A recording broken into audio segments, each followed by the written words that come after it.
오늘 본문을 보면 우리가 이 보배를 질그릇에 가졌으니 라고 말하죠.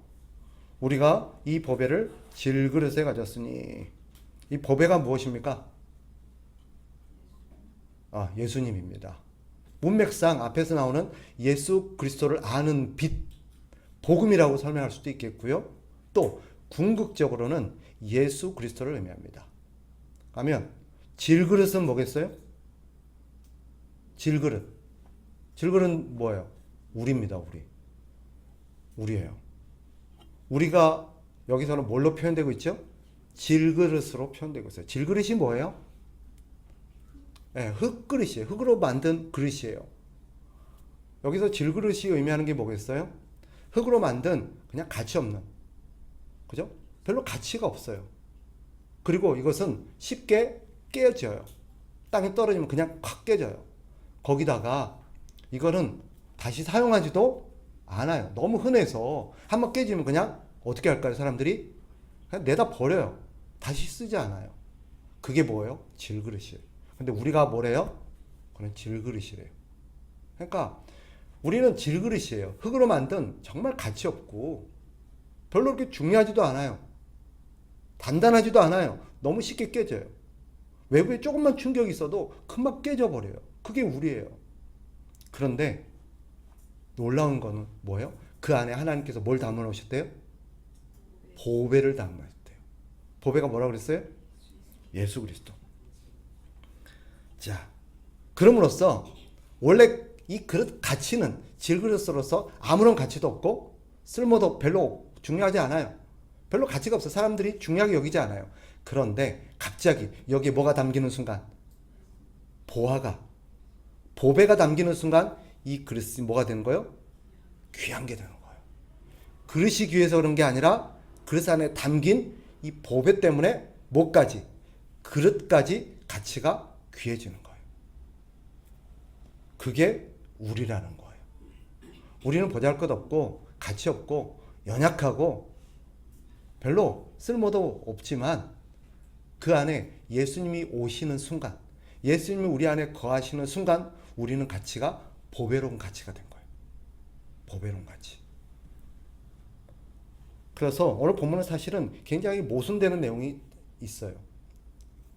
질그릇과 보배가 어떻게 같이 있냐라는 거죠.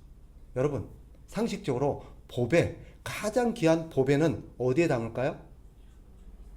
그죠? 좋은 곳에, 그죠? 네, 귀한 그릇에, 그죠? 그런데 아주 단단하고 귀하고 보기에도 아름답고 그런 데다 담죠, 그죠? 그런데 하나님께서는 이 보배를 어디에 담으셨대요? 질그릇. 물어봅시다. 왜 하나님께서 이 보배를 질그릇에 담으셨을까요? 그게 오늘 본문에서 말하는 핵심이에요. 왜? 상식적으로 하면 하나님은 이 세상에서 가장 귀한 보배를 가장 귀하고 가장 단단하고 가장 아름답고 이런 그릇에다 보관해서 담아야 맞아요. 그런데 하나님은 그 세상에서 가장 귀한 보배를 왜 질그릇에다가 담으셨을까요? 그게 오늘 본문이 말하려는 것입니다. 그것은 뭐냐? 오늘 본문에서 말하는 것처럼 하나님께서 바로 이 질그릇을 통해서 보배의 가치를 더 드러내기 위함입니다.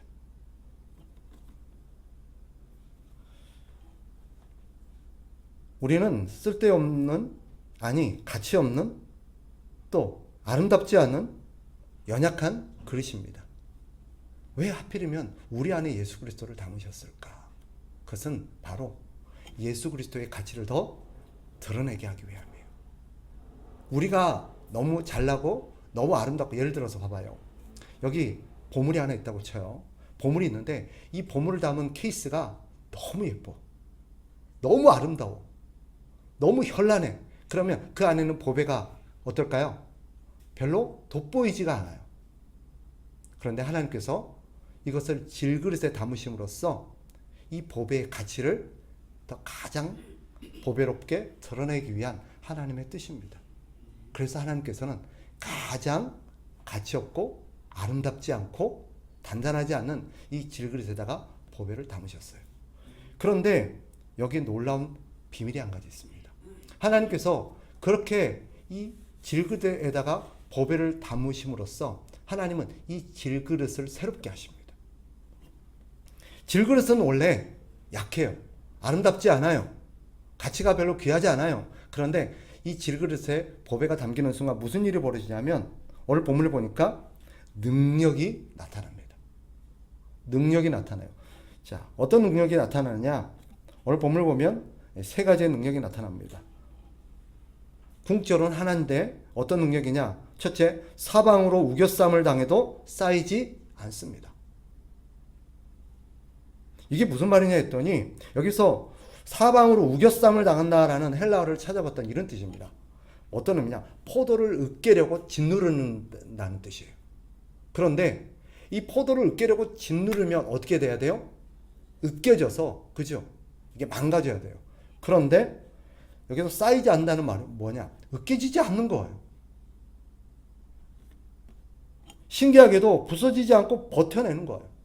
어떻게 이게 가능하죠? 원래 질그릇 같으면 그릇을 막 짓누르면 어떻게 돼요? 깨져야 돼요. 박살이 나야 돼요. 가루가 돼야 돼요. 그런데 깨지지가 않아요. 이유가 뭐예요?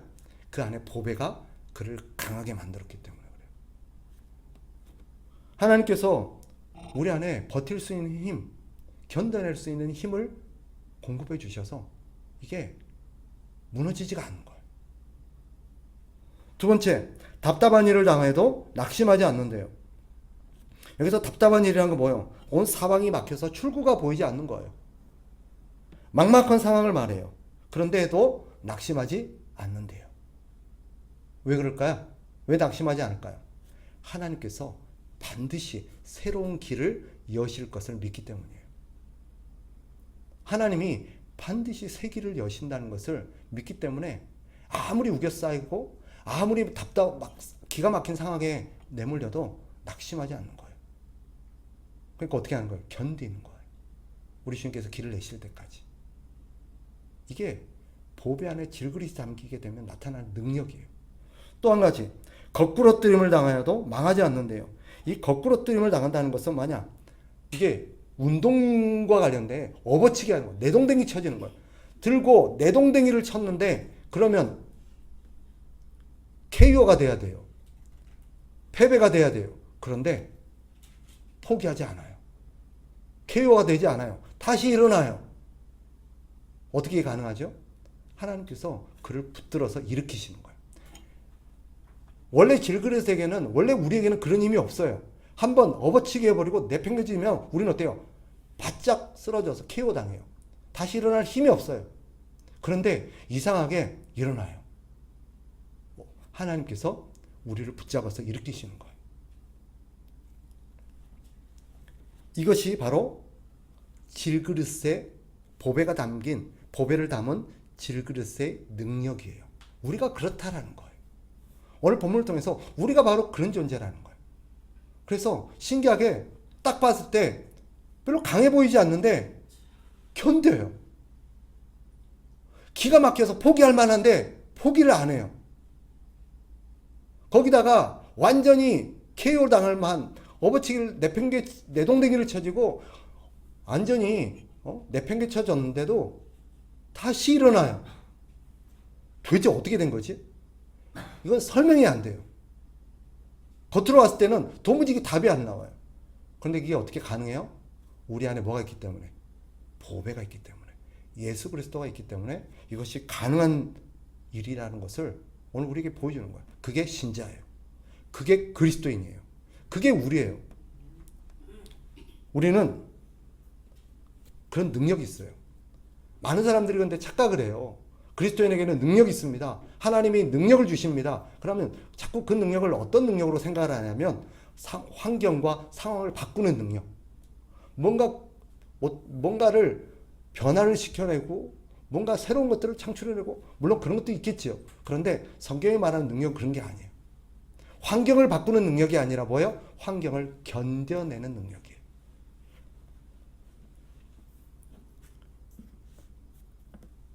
말씀을 정리해보면 오늘 이 본문은 우리에게 몇 가지 질문에 답을 줍니다. 앞서 말씀드린 것처럼 그러면 하나님은 왜 우리를 처음부터 질그릇으로 만드셨는가? 더 멋지고 더 단단하고 더 아름다운 사람, 그런 멋진 사람으로 우리를 만들지 않고 왜 우리를 약하게 만드셨는가?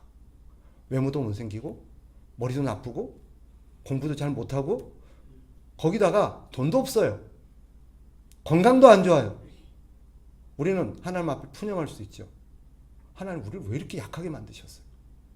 왜 이렇게 나를 이렇게 못생기게, 왜 이렇게 나를 가난하게 무능하게 만드셨어요? 라고 질문할 수 있습니다. 그런데 오늘 본문은 그 대답이에요. 뭐 때문이래요? 너희 안에 보배를 담기 위해서다. 왜 우리는 질그릇이어야 되죠? 7절에서 그 답을 이렇게 말합니다. 뭐라고 말해요? 이는 심히 큰 능력은 하나님께 있고 우리에게 있지 아니함을 알게 하려 함이라. 즉 우리가 못생길수록, 우리가 약할수록, 우리가 가치가 없을수록 뭐가 드러나요? 예, 보배, 예수 그리스도가 드러나요. 예수 그리스도가 드러나요. 만약에 저를 보세요. 우리가 정말 건강해, 타고난 건강해. 이 사람은 절대 안 아파요. 절대 안 다쳐요. 이런 사람에게 사실은 건강하다? 평생 건강하게 살았다? 사람들 뭐라고 생각할까요? 저 사람은 타고나기를 건강한 사람이야. 그러니까 저렇게 살지. 그런데 태어날 때부터 정말 건강이 약하게 태어났어요. 네, 아파요. 네, 그냥 비실비실 거려요. 그래서 아무것도 할 수가 없어요. 그런데 이 사람이 놀랍게도 그 연약한 몸을 이끌고 많은 일들을 해내요. 그럼 사람들 뭐라고 생각할까요? 이거는 저 사람의 능력이 아니다. 저 사람이 믿는, 저 사람이 진짜 의지하는 하나님의 능력이라고 사람들이 알게 되는 거예요. 그래서 하나님께서 우리에게를 약하게 만드신 거예요. 가난하게 하신 거예요. 우리를 이렇게 능력이 출중하지 않게 하신 거예요. 그러니까 여러분, 오늘 본문을 통해서 왜 하나님 나를 이렇게 약하게 만드셨어요? 왜 이렇게 나를 무능하게 가난하게 만드셨어요? 라고 푸념할 게 아니라 우리가 하나님 앞에 구해야 될 건 뭐예요? 나를 좀 잘나게 해주세요. 부자가 되게 해주세요. 똑똑하게 해주세요가 아니라 하나님, 내게 주어진 이 상황을 통해서, 나를 통해서 우리 예수님이 드러나게 해주십시오. 나를 통해서 우리 예수님이 영광을 받게 해주십시오. 라고 구해야 될 줄 믿습니다. 이게 그리스도인의 기도예요. 이게 그리스도인이 구해야 될 거예요. 그런데 오늘날 우리 그리스도인들의 교회 기도는 많이 어긋나가 있어요. 자꾸 하나님 앞에 환경 좀 바꿔주세요. 자꾸 돈을 주세요. 똑똑하게 해주세요. 공부 잘하게 해주세요. 좋은 직장 들어가게 해주세요. 자꾸 그렇게 구해요. 그게 아니라 하나님, 내게 주어진 내 상황 속에서 내가 하나님을 드러내게 하시고 예수 그리스도를 드러나게 하옵소서. 이것이 그리스도인의 기도해야 될 줄 믿습니다. 필요하시면 하나님께서 그 이상의 우리에게 필요한 것들은 다 공급해 주십니다. 그러니 우리는 그리스도가 우리를 통해서 존귀하게 되기를 구하는 저와 여러분 되시기를 축복합니다. 아멘. 또 한 가지, 오늘 보면 하나님께서 우리를 왜 질그릇으로 만드셨느냐? 우리에게는 사명이 있습니다. 우리를 질그릇으로 만드셔서 하나님께서 하시려는 궁극적인 일이 있어요. 우리 예수 그리스도를 존귀하게 만드는 것도 맞지만 또 한 가지, 12절 같이 한번 읽어볼까요? 다 같이 시작. 그런즉 사망은 우리 안에서 역사하고 생명은 너희 안에서 역사하느니라. 이게 무슨 말이냐면 사망은 우리 안에서 역사하고, 이거는 뭐냐 이거예요.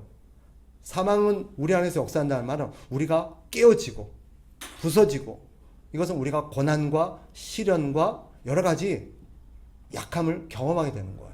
이것을 여기서 사망이라고 표현하는 거예요. 우리가 깨어지는 거예요.